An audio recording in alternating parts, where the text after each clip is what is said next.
Гледате Топ тема. Трагедијата во Кочани ја отслика ерозијата на системот. Списокот на пропусти и незаконитости кои доведоа до кобната ноќ во дискотеката Пулс расте. 3,5 децени корупција, партизираност и неказнивост. Граѓаните и невладините организации испраќаат конкретни барања. Власта ветува расчистување и одговорност, а опозицијата обвинува за селективност.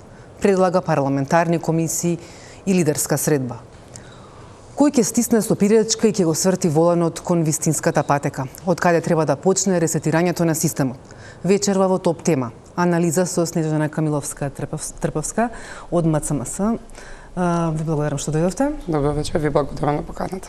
И со Боријан Ѓузелов, политиколог, ви благодарам што дојдовте. Благодарам на поканата. Платформата на граѓански организации за борба против корупцијата денеска излезе со 11 конкретни барања до надлежните институции, за да престане праксата на неказнивост, селективна правда. Порачаа дека повеќе децениската и системска корупција одзема животи. Првиот чекор е целосна, непристрасна и транспарентна истрага за пожарот во Кочани. Да го погледнеме прилогот на колегата Миомир Серафиновиќ.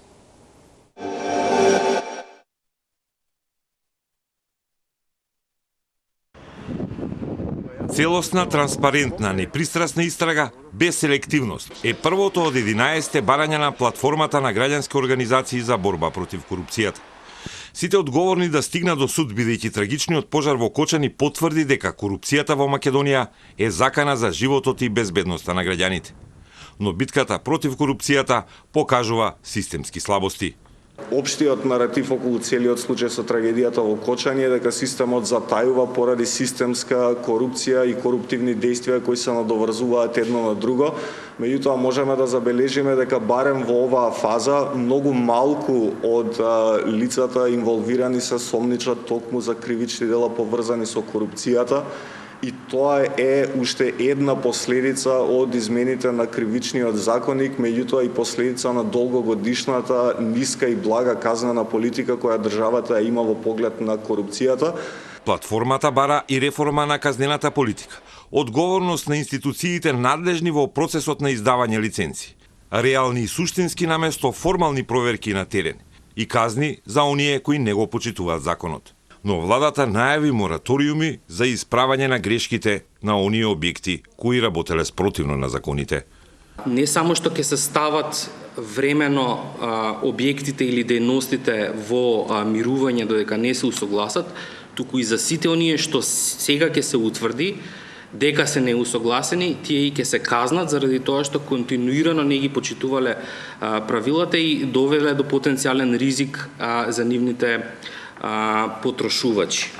Најстрашно според представниците на платформата е што безбедноста воопшто не била разгледувана и контролирана од надлежните и секогаш била второстепена, поради што страдаат и гинат граѓаните.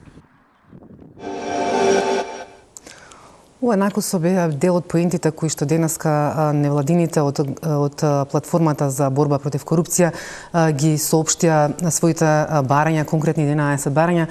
Камиловска, почнувам со вас, вие сте дел од платформата. Дали во сите овие наведени барања, за сите овие чекори, гледате ризици од корупција, односно дека се крие корупција и каде по-конкретно? Овие барања треба да бидат почеток за да видиме дека државата е спремна да се бори против корупција. Овие треба да ги намалат ризиците од корупција пред се и ова е само првата иницијатива, односно првите 11 чекори кои што ќе направат некаква промена. Затоа и денеска најавивме дека покрај овие 11 барања, платформата на граѓански организации за борба против корупција ќе излезе и со бела книга на барања и до надлежните институции, конкретни кои што низ годините наназад сме ги барали од страна на надлежните институции, но за жалост истите никогаш не се имплементира.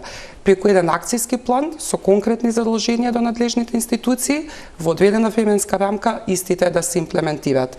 Тоа ќе бидат оние показатели, имплементацијата на истите, овие 11 и останатите кои што ќе бидат предвидени во самата бела книга, ќе бидат показател за тоа колку реално ние сме спремни да се бориме со оваа системска корупција, која што на жалост ни покажува веќе во неколку наврати дека зима и животи. Велите потребна одговорност на институциите и компаниите што не ги исполнувале обврските. Еве,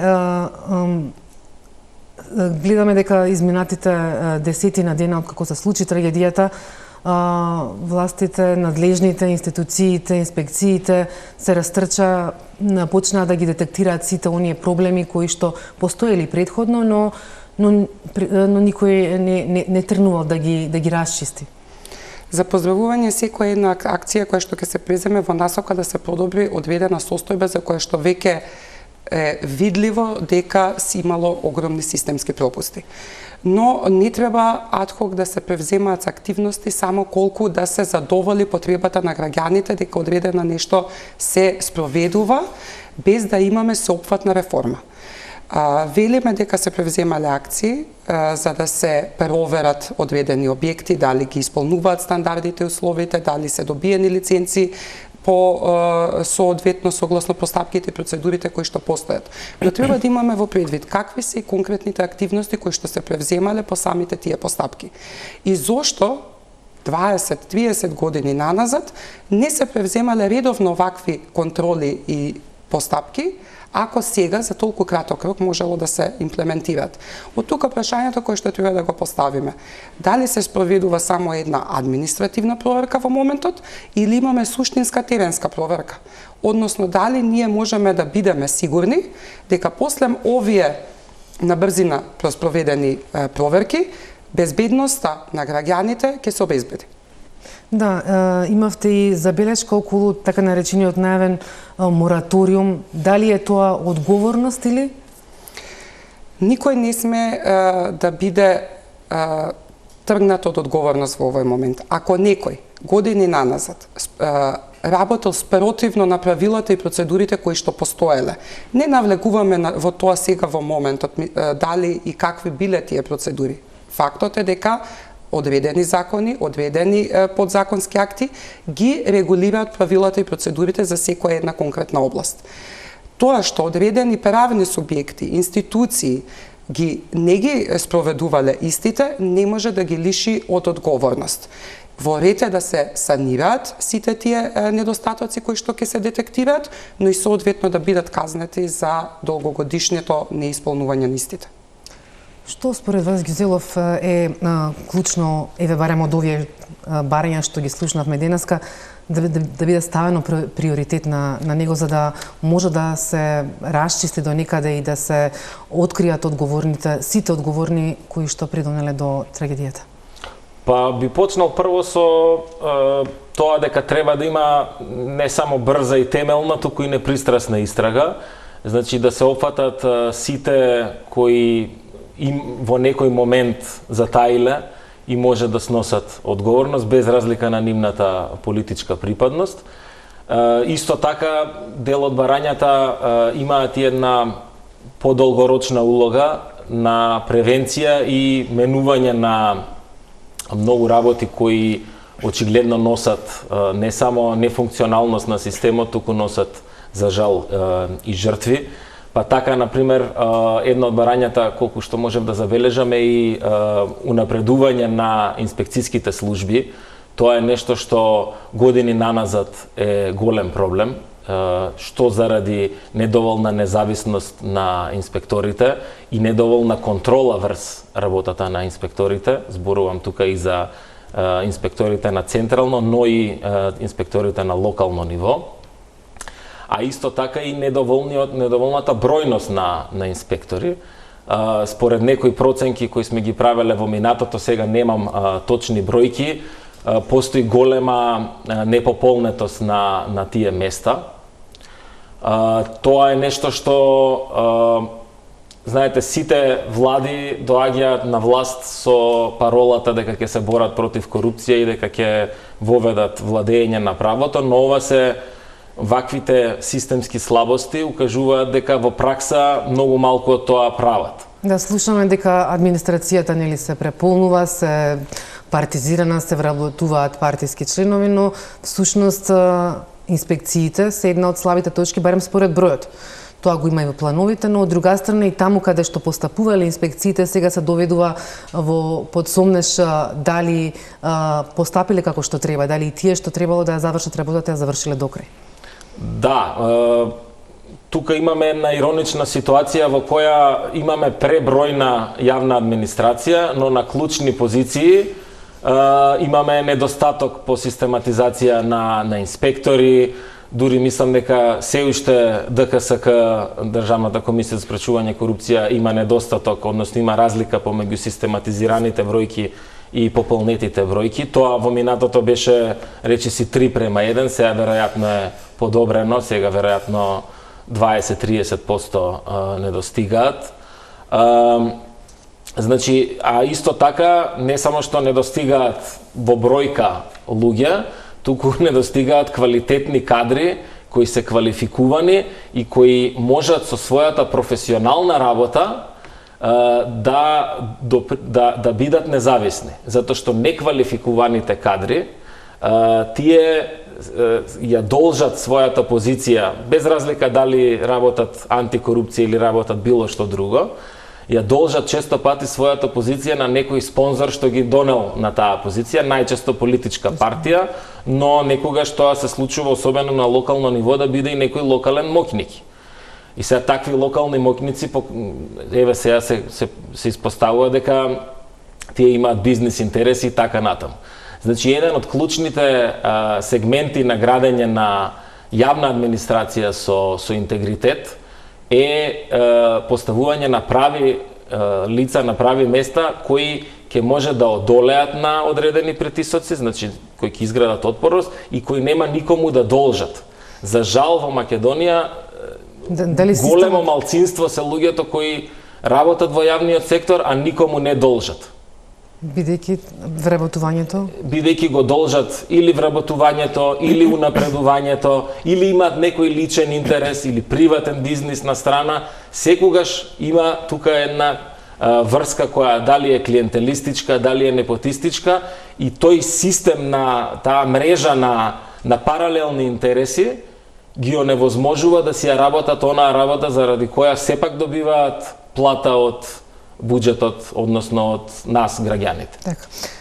Кај влијанието и партиските интереси се споменува конкретно непристрасна истрага без политички влијанија.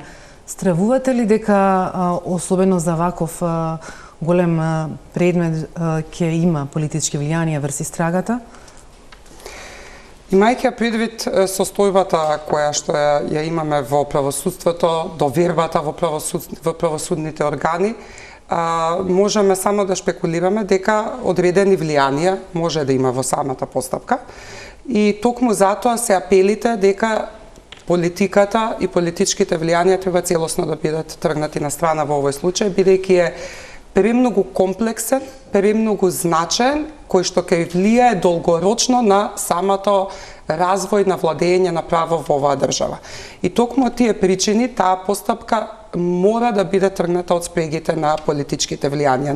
За жал, тоа што го видовме во минатото со многу вакви или слични случаи, како што беше Ласкарци, Беса Транс, како што беше модуларната болница во Тетово, видовме дека има индиции за политичко влијание на самите. И недорасчистена одговорност? Имено. Така да од тука тргнуваме од премисата дека она што е основно е дека мора во овој конкретен случај, за да видиме исчекор нанапред, е да нема никакво политичко влијание. Дали односот на политичарите овие изминати 10 дена на власта на премиерот ви даваат и некој сомнеш кон се тоа? Уште од самиот старт, од кога започна целата истрага, гледаме дека се превземаа многу активности, пред се од јавното обвинителство со предистражната постапка, покренувањето, начинот на кој што се води, кој што го покрена случајот. Тука и извршната власт се зема доста значајна улога во начинот на кој што се вклучи или во активностите поврзани директно или индиректно со случајот, но тоа што сакаме да апелираме е дека функцијата основна за водење на истрагата е пред се во рацете на јавниот обвинител. Јавниот обвинител е тој кој што ја има клучната улога во оваа состојба, во оваа конкретна ситуација и од него треба да излегуваат основните информации кои што се поврзани со самата истрага. Останатите, извршната власт, законодавната власт, треба да допринесат на начин што ќе превенираат да се оневозможи идни слични или овакви случувања. Значи, да создадат подобар систем, а улогата на јавното обвинителство пред се да биде она кој што ќе ја трасира постапката. Така, Учителов, вие околу политичките влијања гледате ли опасности од каде најмногу? Мислам дека во оваа фаза сега веројатно е многу општествено не пожелно било кој да проба да стави рака врз процесите, но во некои подоцнежни фази, малце кога ќе спласне шокот и кога очекувањата на граѓаните, кога ќе се вратиме на некакво секојдневие, верувам дека тогаш ќе дојде тие кои ги прават влијанијата, тогаш стратешки ќе сакаат можеби да влијаат врз нешто. Сега ова зборуваме многу хипотетички. Да, можеби од искуството со предметите кои што паѓаат на апелација или измените на кривичниот закони. Во постапка кога ќе влезе во суд, па после ќе има веројатно и во апелација, понатаму тогаш веројатно ќе стане критично. И тука би сакал да истакнам улогата на активното граѓанство, кое треба да не го заборави овој случај, и верувам дека нема да го заборави, за да континуирано врши различни типови на притисок врз сите три власти, пред се судската, но и извршната и законодавната, за овој случај да не биде брзо заборавен, како што за жал претходни случаи беа подзаборавани, па потоа кога имавме очекувано неочекувани лоши пресуди, се освестувавме, гледавме дека па ништо овде нема, никој нема да лежи и така натаму. Се надевам дека ова, меѓу другото, тоа е и главната теза и на главните луѓе, премиерот, министерот за внатрешни работи, дека ова ќе биде еден повик на будење за промена, но таа промена треба континуирано сите да бидеме да ја следиме. Затоа што ако во еден момент оставиме таму некаде да тера процесот, тогаш ќе има влијанија од тие кои имаат интерес да се заташкаат работите. Така. Но освен истрагата и она кривична одговорност, чинам дека сите бараат и каква друга институционална, морална, каде се погрешили изминатите години институциите, кој требало да направи нешто, а не направил. Сега во трагањето и во поправањето на работите видовме дека изминатиот 10 дена сите се активни да ги лоцираат проблемите и пропустите, но од каде треба да почне според вас цела оваа промена на системот? Па тука потесно гледано треба да се крене свеста што административна, што индивидуална за личната безбедност. Значи противпожарна превенција, безбедност во сообраќајот, безбедност при здравје и безбедност при работа. Значи има десетици градилишта во Скопје каде што не се почитуваат основните стандарди за безбедност на работниците, не се носат шлемови и така натаму. Значи тоа е некоја потесно гледање на таа голема системска промена, и тука кога зборувам за тоа, зборувам не само институциите, туку тие што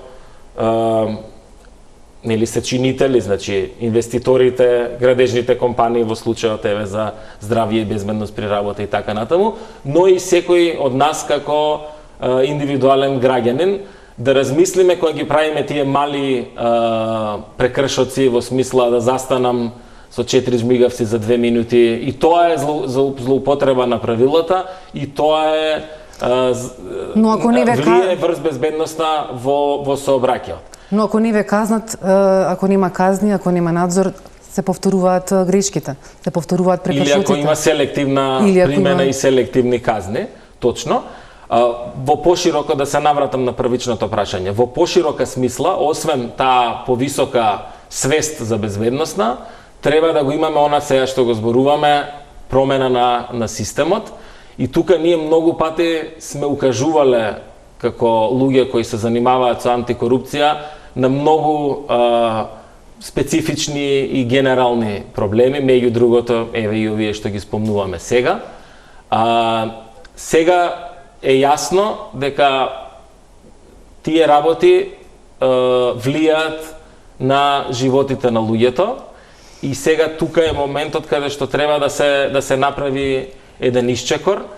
Тоа покрај недоволната екипираност на стручните тела кои треба да се занимаваат со спроведување на законот, ова што го зборував претходно за инспекцијските служби, тука влегуваат и да се подобри меѓуинституционалната соработка на институциите, затоа што и во овој случај ние имаме ситуација каде што сите биле нешто ненадлежни и не сакале, можеби, ова не е моја работа, ако не е твоја работа, тоа е мал град, се познаваат луѓето, стручните инспекции и така натаму, свртете еден телефон кај колегата што работи во другата област. Ако УЈП утврди неправилност некаква, зашто да не алармира во другите институции кои се задолжени за другите делови. Или пак она што го кажавте претходно, сите знаат дека некој битен стои позади некого и луѓето не се ни осмелуваат да пријават. Па сега се надевам дека ова ќе биде тоа будење и дека тоа ќе се промени. Така. Ги спомнавме законите, една од оправдувањето е во законот не е предвидено. Тоа законот е недоречен, законот има правна празнина, па сега се најавува именување на законите. Сметате ли дека може да биде и тоа искористено како оправдување за одговорност? Фактот дека има недоречености во законите, во конкретната област сега која што не е предмет на дискусија, значи дали е поврзана со безбедност и здравје при работа, безбедност и здравје, дали е поврзана нели со угостителство и слично, начинот на кој што се добивале лиценците, сето тоа се стои како факти дека има потреба за ревизија на сите целото тоа законодавство е повеќе од очигледно. Но ние треба да имаме во предвид дека тоа законодавство што било актуелно си постоело. Значи не може да постои амнестија на сите оние досегашни прекршители под призмата дека не имало недоречености во законот. Ако имало до сега такви проблеми, зошто години наназад не се регулирала областа, ако толку институции се вклучени, бидејќи не гледаме овдека да е индивидуа 1 до 2 вклучена во ова, туку гледаме голем број на институции кои што биле вклучени во целите овие процеси, но за жал потврлиле да си ги спроведат своите надлежности. Надлежности кои што ги имале со актуелната правна рамка. Таа правна рамка која што е на сила, која што не била имплементирана од страна на XY лица, правни субјекти, институции, мора да постојат соодветни санкции. Дека има потреба од ревизија, има потреба од ревизија. И сега ние се фокусираме делимично само на оваа област. Но системските промени нема да ни направат промена ако ги гледаме само оваа област сега која не е предмет на дискусија. Ние мора да гледаме и пошироко што е тоа што ќе направи реални промени. Значи, тука можеме да дискутираме за закони кои години наназад ние како граѓански организации, граѓански активисти, кои што, како што кажа Боријан, сме дел од оваа материја борба против корупција, апелираме дека е потребно да се донесат за да видиме дека одредени желби кај креаторите на политиките постојат за реална борба со корупцијата. Еве да го земеме за пример законот за висока раководна служба. Со години стои негдека подготвен, но никако да се донесе. Зошто да не искористиме овој момент да ги вратиме назад измените кои што беа направени во кривичниот законник, бидејќи како што можевме да заклучиме и денеска, многу мал број од лицата за кои што е подведена некаква постапка за конкретниот случај поврзано со Кочани, гледаме дека не се водат за дела кои што се поврзани од корпусот на корупција. Тоа ни покажува дека останува фактот дека корупцијата се исплати во оваа држава. Казнената политика не произведува мерки со кои што обчинителите на вакво кривично дело ќе се плашат од репресивниот механизам. Да, имаше најава некоја на почетокот на годината во Министерството за правда дека се работи на кратки измени, но се уште немаме некаква информација дали до каде е таа процедура. Видете, ако може во скратена постапка во собрание да се носат измени на системски закони, не гледам зошто да не можат и за овакви суштински закони да се направи истото. Така да, дури можевме да забележиме дека и ДКСК, односно антикорупцијската од претходниот состав, веќе за дел од проблемите кои што сега се детектирани, реагирала, но очигледно никој не е постапил подетално за ова околу лиценците. Тоа е едно од барањата кои што ги стакнавме денеска, дека за жал многу малку гледаме дека се превземаат од страна на соодветните институции до кои што се реферираат одредени барања од страна на независните тела, вклучувајќи ја ДКСК, антикорупцијската комисија, вклучувајќи го Државниот завод за ревизија.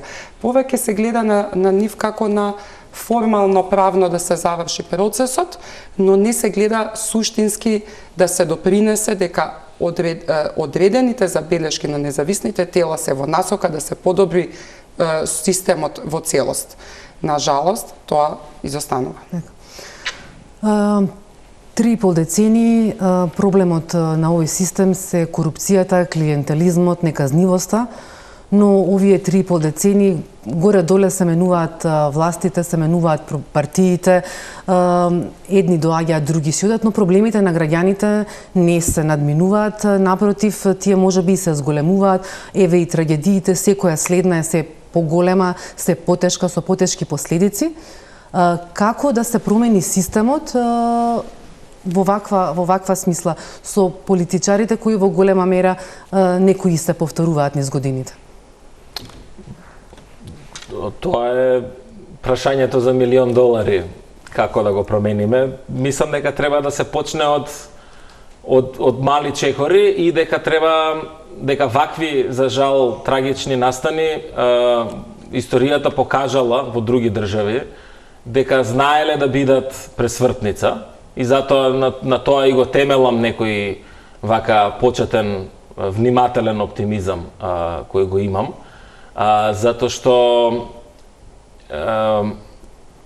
тој паралелизам кој постоеше и се уште постои помеѓу тоа како е на хартија и како е во пракса, тој е неодржлив и тој навистина ја подкопува државата, јавната безбедност и сето тоа.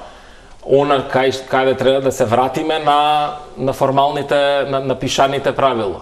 Значи, и овие сега брзи чекори се во таа насока, прашање колку тие ќе бидат издржани. Значи, не е толку лоша правната рамка колку што лошо се применува, а се применува лошо заради тоа што некој добива од тоа, од таа непримена или погрешна примена. Дали е тоа некој со партиско-политички интереси, дали се тоа носителите на крупен или среден капитал, дали се тоа локални моќници. Во случајот се поизвестно е дека локалните моќници кои стоеле позади или моќник кои стоеле позади овој бизнис, оваа дискотека, нивниот бизнис, приватен интерес да работат, да заработуваат, го покрил и го злоупотребил јавниот интерес и јавната безбедност. Време е за реклами. По рекламите продолжуваме со дебатата.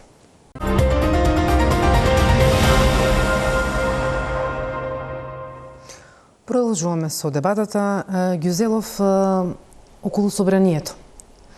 2 седмици откако се случи трагедијата во која што животот го загубија 59 мина, а над 190 се повредени во пожарот во дискотеката Пулс, собранието не одржа ниту седница, ниту комисија и образложението беше дека не сакаат да создаваат атмосфера на злоупотреби. Како го толкувате ова однесување? Што собранието требаше да направи, а не направи? Па го толкувам како непознавање на сопствената работа. Мислам, ако мислат дека постојат само за да се случуваат злоупотреби внатре и за да има наелектризирана атмосфера и кавги, тоа е погрешно сваќање за тоа што треба да работат и погрешно сваќање на целата идеја за парламентаризмот. Ги зборевме предходно извршната и судската власт, законодавната власт, односно собранието, тука може да има многу значајна улога, но исто така има и одговорност зошто дојда или доаѓа континуирано до овие работи, може би не директна одговорност, но индиректна, бидејќи собранието согласно уставот е задолжено за политичка контрола и надзор врз органите на другите две власти и особено врз тоа како се спроведуваат законите во пракса. Значи, пратениците имаат можности, но за жал тука пак доаѓа тоа тесно читање на законите, каде што полесно им е да кажат дека се ненадлежни и да се тргнат настрана, отколку да ги засукаат ракавите и да пробаат да бидат активни чинители и да работат. Тука пред се што можат они да направат во овој период или што може веќе да почнат да прават е покрај редовната работа, каде што работат освен пленарно и во комисии, во многу комисии постојат надлежности и се занимаваат со проблематики кои ја засегаат јавната безбедност, го засегаат овој корпус на правила околу давање на лиценци за економски субјекти и така натаму, така што тука во својата редовна работа веќе може со својата редовна работа да допринесат што кон детектирање на неправилности, предлагање на законски измени, така и да влијаат врз подобрување на имплементацијата, но покрај редовната работа може да работат и вонредно, односно да воспостават, и сега веќе во јавноста има неколку повици за тоа, специфични комисии или надзорни комисии, надзорни расправи, каде што ќе ги повикаат на одговорност сите кои може би имаат одредена одговорност. Еве само еден краток пример. Во Америка пред неколку дена беше актуелна овој скандалот со протечените информации од приватни преписки на највисоки државни функционери. Веќе наредниот или денот после тоа во Конгресот имаше една, па потоа уште една надзорна расправа, каде што буквално, значи, беа испрашувани овие функционери како дошло до тоа протекување на сензитивни информации. Значи, тоа е динамиката на моќ помеѓу собранието и другите две власти. Пратениците се тие кои треба да ги испрашуваат, бидејќи тие го добиваат легитимитетот од граѓаните, тие треба да ги викнат сите чинители, тие да дојдат, вклучително можеби и министерот за внатрешни работи и премиерот, за тоа има и пратенички прашања, да дојдат и да реферираат пред пратениците. Тоа е улогата на собранието во вакви ситуации, а не да се тргнат на страна и да речат сега не е време ние да работиме нашата работа. Дали имате впечаток дека можеби ја оставија и владата да биде главна, да има главната улога во расчистувањето и во координирањето? Очигледно, да. Ајде да не се мешаме ние во нашата работа. Тоа е впечатокот. Така. Што мислите вие? Исклучително несериозен чекор превзема народните представници. Значи, не треба да забравиме дека тие ги представуваат граѓаните. Граѓаните очекуваат одговори. Они се пред се должни да побараат одговори од институциите. И таков тип на надзорна расправа и како ќе биде добредојдена, за да знаеме дека има тело, институција, законодавна власт, која што се грижи за пред се за безбедноста на граѓаните, која што ќе ги стави на столче и која што ќе им овозможи граѓаните транспарентно да слушнат што имаат да кажат засегнатите за конкретниот случај. Дополнително, не треба да заборавиме дека во собрание се формираше неформална интерпарламентарна група за борба против корупција. Најмалку што можеше да се случи да се состани оваа група во која што има представници од сите политички партии кои што се дел од собранието, да продискутираат за сите можни активности што треба заеднички да ги преземат, се со цел да се надминат одредени системски пропусти. Иако ние зборуваме сега, нели како што до сега зборевме за конкретни измени во закони кои што се не директно, туку индиректно поврзани со корупција, сепак они најмалку што беа должни е да седнат и да дискутираат и на одреден начин да направат притисок врз извршната власт за тие системски промени да почнат да се случуваат. Така. Ќе ве прашам и за анкетните комисии што ги, односно парламентарни комисии што ги предлага опозицијата, но претходно пратениците се директно избрани од граѓаните. Од собранието објаснуваат дека тие работат овој период, не се на одмор, не се на пауза, но зошто, освен на социјалните мрежи, прашањето е ако токму граѓаните ги избираат и го црпат од нив суверенитетот, зошто не смогна сила и лично да се обратат и да одржат седница изминатиот период? Не знам, на вистина, може би ќе одржат некаква комеморативна седница, некакво едноминутно молчење кога ќе се состанат повторно, чинам наредната недела. На вистина не знам, но ако ми дозволите би искоментирал за една синтагма која многу се користеше овие 2 недели, а тоа е не е време сега за тоа. Сега не е време сега за тоа, ако така кажеме, можеме да речеме, бидејќи мислам дека таа била логиката и за тоа зашто собранието да не работи, да нема препукување и така натаму, но нели укажавме дека не е нивната работа само препукување, може и на конструктивен начин да извршат надзор и да си ја работат работата, но оваа синтагма не е време укажува на не знам, на некакво на некаква идеја за ајде сега да премолчиме, па има време кога за тоа да зборуваме. Океј, разбирам, навистина е шок, навистина беше, имавме и официјални, но секако и секој лично жалеше за тоа што се случи.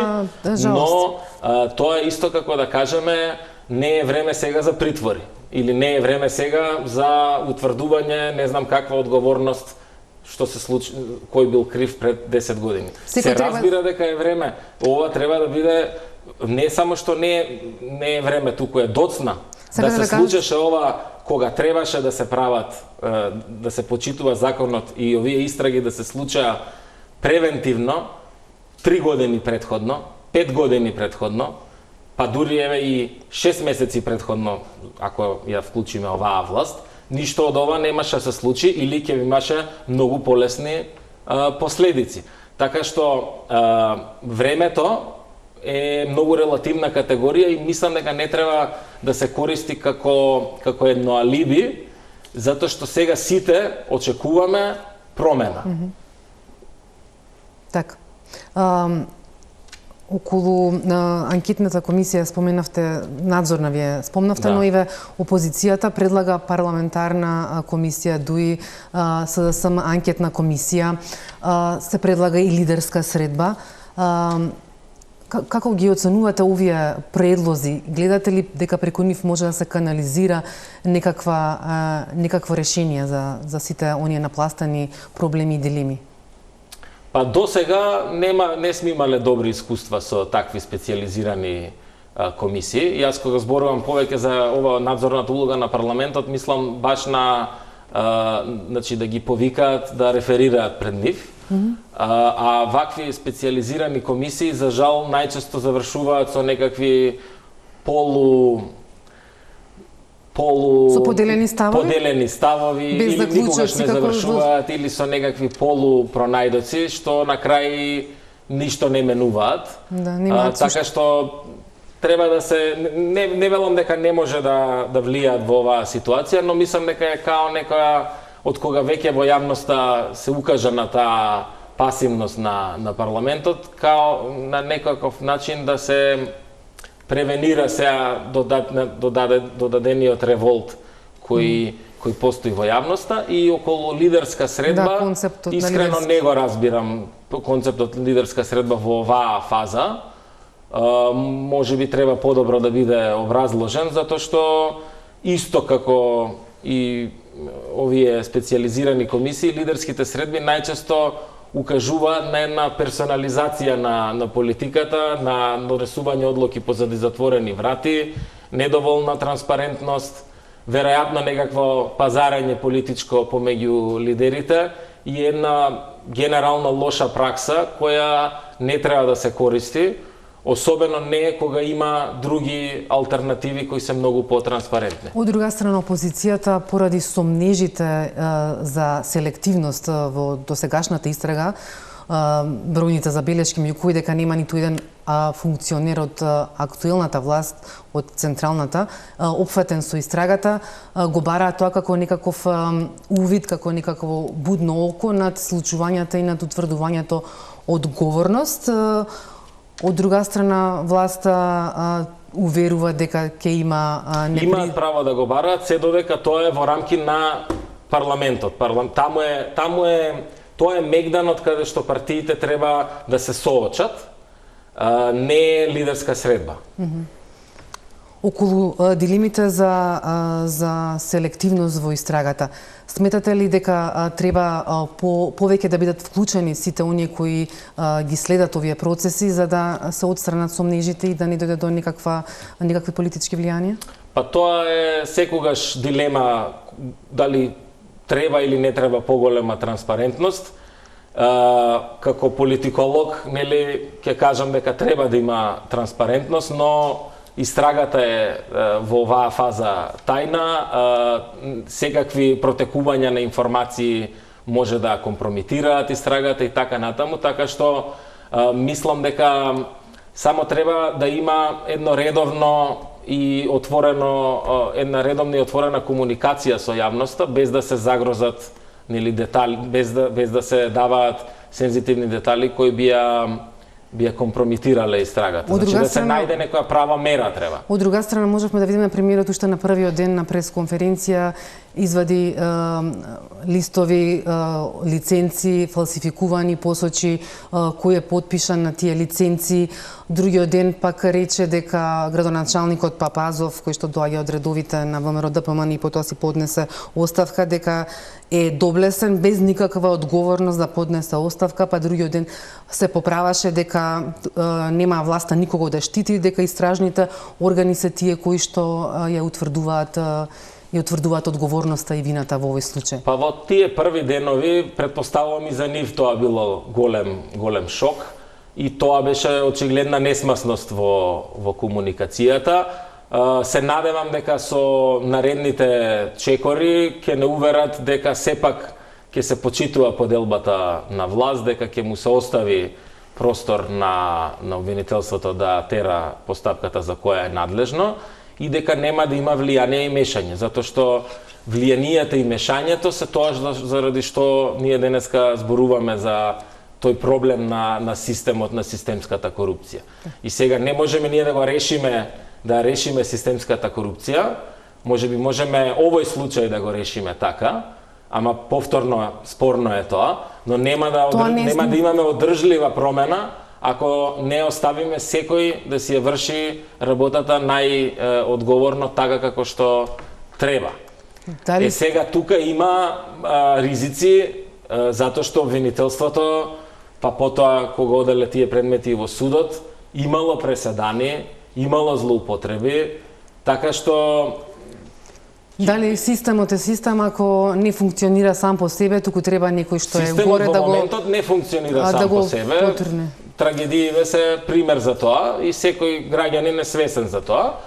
Сега треба да има интервенција од една страна во системот, се сложувам, но не ваква, не може премиерот, окей, во првите ден-два можеби тоа беше еден начин и да се амортизира првичниот шок и првичниот гнев, но сега, како поминува времето, треба да се остави на обвинителството, но да се има будно око не само извршната власт, туку и граѓаните. Прво, уште на почетокот кога дискутиравме, рековме дека обвинителството единствено треба да биде надлежно, кое што ќе излага во јавноста и ќе лифирува податоци од постапката. Тоа што уште во првиот ден јавниот обвинител го кажа е дека има план за работа, согласно кој ќе постапуваат и врз основа на кој ќе се води целиот процес. Она што е доволно во моментот за граѓаните да бидат Задоволни од начинот на кој што се води постапката е да знаеме до каде се превземени активностите, што е превземено од тие активности, нормално согласно тајноста на самиот процес, кога се очекува исход и некоја временска рамка. Тоа ќе даде сигурност дека јавното обвинителство е спремно, екипирано и работи темелно на самиот случај. Редовни брифинзи со цел јавноста да биде запознаена за како ја води јавното обвинителство постапката. Целосно погрешно ќе биде насочувањето доколку се лиферуваат информации за случајот од било која друга власт и од било која друга институција. Што укажува тоа? Дека едноставно не може и не треба некој што не е надлежен во конкретниот случај да излегува во јавноста и да лиферува податоци. Особено што мораме да имаме во предвид дека може да се загрози самата истрага и самата постапка, влијанието на самиот процес.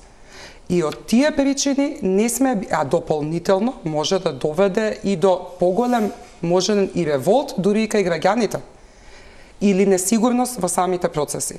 Затоа е потребно од една институција која што е надлежна, а тоа е јавното обвинителство. И ако ми дозволите, само на кратко ќе се вратам, се спомнаа комисиите во собрание. Да, тоа не. Знаете, кај нас мислам дека е позната она парадигма дека ако сакаме некоја работа да не се реши, направете ново тело или направете нова комисија. Мислам од западните демократии дека е тоа оригинално. Ама дојде и кај нас. Ама кај нас дојде и уште остана, да. И ако сакаме темелно да се реши, најдобриот пристап кој што ќе го има собрание е да направи надзорна комисија. Ние сме свесни и тоа го имавме како пример со случајот со онкологија. Ни даде позитивен пример за тоа како може собранието да направи одредена промена преку формирање на таква надзорна расправа. Мислам дека беше исто така анкетна и немаше заклучоци на крај, беа поделени во ставовите, да. Имаше, значи, и јавно испитување на функционерите. И тоа е она што е потребно, значи јавноста да види отчет. Јавноста да биде свесна дека некој ќе даде отчет за своето позитивно или негативно работење. Нормално, на крајот на целите тие процеси треба да се видат соодветни казни, мерки и санкции, бидејќи без тој елемент репресивниот во целите овие процеси, каков сакате направете систем, ние ќе се вратиме повторно на истото. Од тука казнената и реформата на казнената политика е приматот за да ние можеме да реално бидеме како граѓани свесни дека корупцијата не се исплати и е скапа. Одиме на вториот дел од рекламите, па се враќаме назад во студиото.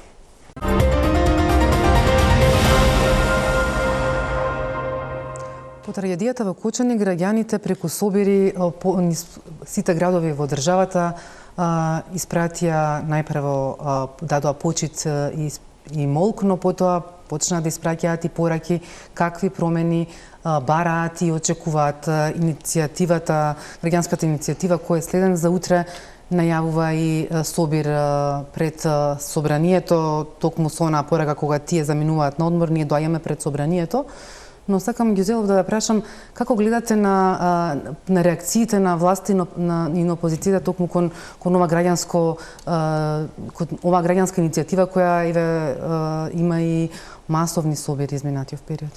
Па од она што можеме да го забележиме, можеби не директно од представници на власта, но медиуми блиски или креатори на јавно мислење блиски до власта, постои една тенденција на дискредитација на овие иницијални иницијативи, која искрено не ми е до крај јасна, затоа што, мислам, од една страна јасно е дека имаат страв дека ова може да ескалира во некое, можеби, српско сценарио, што мислам дека е далеку сме од тоа во моментов, но не ми е јасно затоа што овие граѓански собири, граѓански иницијативи практично ги имаат истите заложби како што ги има и власта. Значи, министерот Тошковски во некој од своите излагања рече нема да има милост за никого, дури ако е роден брат се огрешил, ќе одговара како и секој друг, значи укажува дека ќе има неселективност и Премиерот така му порача на обвинителството да ги отвори повторно случаите ласкарци тоа и се исто бурмотурси. и барањата на ова граѓанското движење кое е следен. Значи, едноставно, дајте да промениме нешто, доста беа жртви. Дури имаше еден, за мене, доста потресен извик, еден слоган на еден од протестите, доста беше смрт. Знаете, ние пред 10 години слушавме други слични пароли кога беше прво студентскиот пленум, па потоа шарената револуција, тогаш беше молк.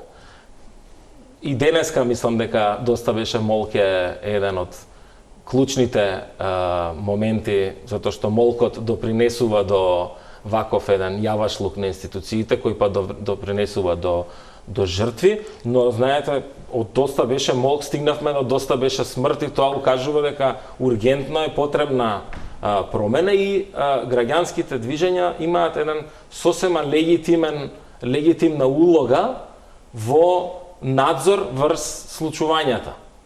Сега, доколку во некој момент се направи некој преседан, некаков скандал, доколку се утврди некаква селективност, тогаш тоа ќе влијае повеќе мобилизаторски на движењата. Но, доколку тера истрагата и се остварат најавената непристрасност, најавената целосност на истрагите, онака како што велат од власта, тогаш тие имаат иста цел.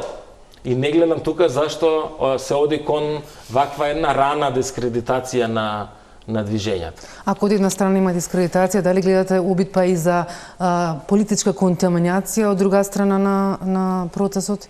Обиди? Видете се, политичко, ова се што зборуваме ние е политика и е политичко.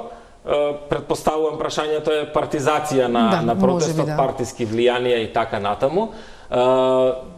Тоа граѓанските движења често баш заради таа страф од партизација и ставање етикети знаат некогаш и прерано да се оттргнат и дури да се саботираат, особено граѓански движења кои се нови, кои се со хоризонтална структура, каде што се одлучува колективно, со некакво гласање и така натаму, често пати вакви некои партиски влијанија влијаат и на ги обесхрабруваат луѓето да учествуваат во вакви работи. Така што они ќе треба да го поминат тој тест на независност. Да, бидејќи еве и премиерот, ова го прашувам од аспект на обвинувањата за политички поени, кои што рече дека ги разбира оние што протестираат, дека тоа е демократска алатка, но вели политички глодари сакаат преку овој протести да добијат некој поен, па гледаат да. Мислам дека владата е стабилна, имаат стабилно мнозинство, имаат мандат и така натаму. Не мислам дека во оваа фаза, како што се сега работите, тоа може да се промени доколку излезе некаков скандал поврзан со истрагата или со нешто поврзано со оваа трагедија, но во овој момент, онака како што се сега поставени работите, не верувам дека дури некој да сака да влие непримерно врз граѓанските движења, нема да добие нешто од тоа. Тие самите кажа дека не сакаат промена, дека не бараат во моментов промена на власта, туку бараат промена на системот поради сите оние трагедии кои што се случи изминатиот период, завршувајќи со ова во кое што животот го загубија 59 животи. Било која граѓанска иницијатива, граѓански активизам, граѓанско движење треба да биде прифатено и добредојдено е во едно демократско општество, бидејќи тоа покажува крик на одреден дел на граѓани кои што се во моментот можеби незадоволни, бараат некакви одговори, бараат некаква отчетност и тие треба да бидат слушнати од главните чинители, од главните креатори на политики. И тоа е основната парадигма на било кое едно демократско општество. Не треба да бидат предмет на дискредитација се додека не се докаже спротивното, што во моментот го третираме како едно граѓанско движење кое што како што сега дискутираме, ги имаат сличните барања и основата е иста, да се унапреди системот, да го промениме системот, да направиме нешто подобро. Дискредитацијата може да биде контрапродуктивна за креаторите на политиките. Напротив, тие треба да бидат сослушани и треба да се најде заеднички јазик за соработка, бидејќи целта на двете страни е идентична. И они самите велат, ова не се протести, ова се движења, ова се собири, иницијативи за некакво подобро утре на крајот на денот.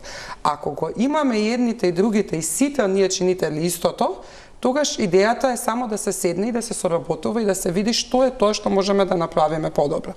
Дискредитација во овој сегмент не гледаме само и кон граѓанските движења, граѓански организации, туку гледаме и една реторика во која што се пробува да се дискредитираат и медиумите. Да бидеме на чисто дека години наназад граѓанските организации и медиумите се оние кои што првично алармирале за одредени пропусти во системите. И тие треба да бидат сватени како партнер од страна на било која власт. Тука е за соработка, за да се подобри нешто во самиот систем, а не да бидат предмет на критинизација. Така. Ако зборуваме нели дека треба да има промени од податоците кои што првично ги добиваме од институциите кои овие денови прават некои брзи проверки и инспекции, укажуваат на многу правци. Например, еве како го коментирате денешниот податок од општина Карпаш дека само една од 800 проверени градби згради го исполнуваат целосно прописите за безбедност и што тоа ви укажува на каква масовна промена на системот треба да се направи? Па, тоа е она што го зборуваме и претходно, да се потрудиме да има еден одржлив ефект ова, не само да ги бараме сега виновниците, тоа е клучно без разлика, виновниците за трагедијата, ова, но и претходните, но да има една промена во административната култура и во безбедностната култура. Значи не може вака неуредно да функционира. Тоа е како дома да ви е несредено, да имате храна на подот и така. Овој податок е нели катастрофален. Да. А верувам дека е слично, ако не и полошо, во други општини, во други помали градови и така натаму. Значи, во многу сфери, не само во противпожарна заштита, и во градење, и во сообраќај, во сите сфери треба да се прават сега драстични промени и, например, ја поздравувам иницијативата на Министерството за транспорт, кое исто така воведе вонредни контроли во своите домени на работа, и тоа мислам дека сега треба да биде еден... И за тоа медиумите многу пати во минатото имаат алармирано за таа сфера, невладините исто така. Значи во сите сфери, и не само да биде широко тоа, треба да биде широко, туку и да трае.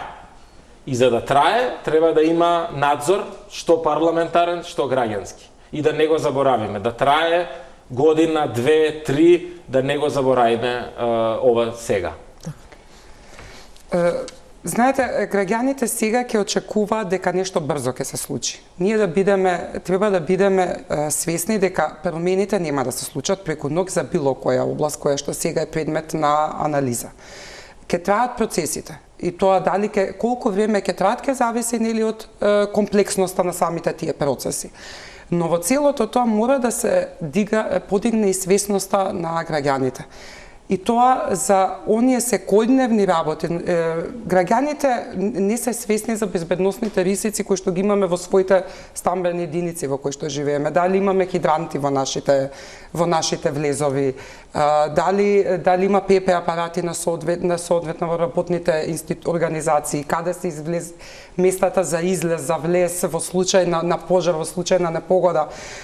Така да свесноста кај граѓаните за безбедноста нивна мора да се развива на повисоко ниво, а со тоа институциите кои што работат во делот на безбедност и здравје мора посериозно да се зафатат со работа во овој сегмент. Само еве да се запрашаме дали сме свесни дали во Скопје постои се уште сирени кои што би алармирале во случај на некоја непогода.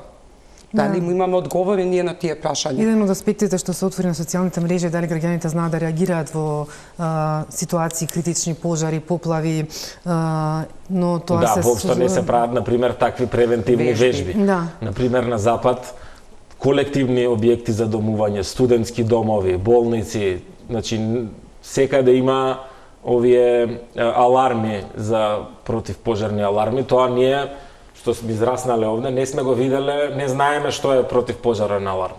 Дали сме слушнале ние во Македонија противпожарен аларм?